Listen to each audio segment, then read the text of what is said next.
पहली बार आज़ादी के बाद बिहार के इतिहास में सबसे ज़्यादा वोट पड़ा है और ये अपने आप में एक बहुत बड़ा संकेत है, बदलाव का संकेत है। पहली बार बिहार में इतनी बड़ी संख्या में वोट पड़ा है, तो एक तरीके से गांधी के इस आश्रम में गांधी के विचार से लोकतंत्र के मानने वाले लोग की सबसे बड़ी जीत है कि बिहार में आज तक 65% वोट कभी नहीं पड़ा है।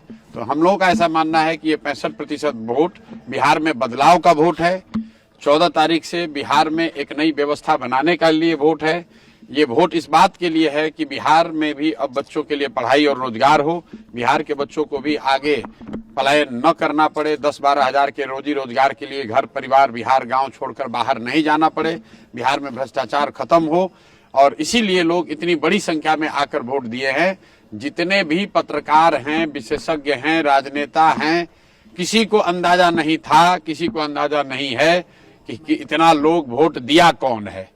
और जो लोग ये दावा कर रहे हैं कि वोट किसको पड़ा है, उसको जब ये ही नहीं पता है कि वोट पड़ा कितना है, उस दिन 3 बजे तक 4 बजे तक जब तक इलेक्शन कमीशन ने डेटा नहीं जारी किया है, चुनाव के प्रतिशत के आंकड़े जारी नहीं किए, तब तक लोगों को ये भी नहीं पता था कि वोट कितना पड़ रहा है। लेकिन लोग टीवी पर, यूट्यूब पर आकर बड़े बड़े बयान दे रहे हैं कि वोट किसको पड़ रहा है। भाई, जब तुम्हें यही नहीं पता है कि कितने लोग वोट दे रहे हैं, तो ये कैसे पता चल रहा है कि वो व्यक्ति किसको वोट दे रहा है। इसलिए ये लोकतंत्र का पर्व है चुनाव। 14 तारीख को परिणाम आने दीजिए, आपको दिखेगा बिहार में देश का राजनीतिक इतिहास लिखा जाता हुआ दिखेगा।